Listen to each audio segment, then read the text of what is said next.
तर या संपूर्ण प्रकारावरती शरदचंद्र पवार पक्षाच्या खासदार सुप्रिया सुळे यांनीही आपली प्रतिक्रिया दिली आहे। बीड आणि परभणीच्या प्रकरणात माणुसकीच्या नात्याने निर्णय व्हावा अशी मागणीच खासदार सुप्रिया सुळे यांनी केली आहे।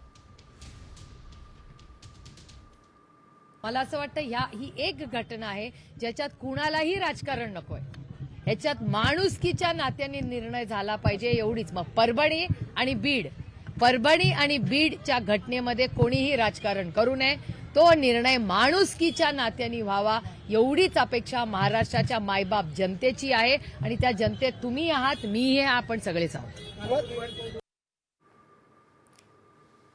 तर एकंदरीतच विरोधकांकडून जरी राजीनाम्याची मागणी केली जात असली मंत्री धनंजय मुंडे यांच्या, तरी सुद्धा धनंजय मुंडे यांनी साम टीव्हीशी बोलताना एक्सक्लुसिव्ह प्रतिक्रिया दिली आहे राजीनाम्यासंदर्भात।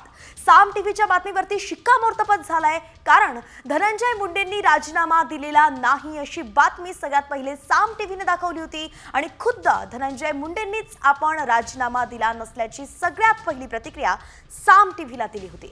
शिवाय मंत्रिमंडळ बैठकीसाठी दाखल होताना धनंजय मुंडेंनी त्याचा पुनरुच्चार सुद्धा केलाय।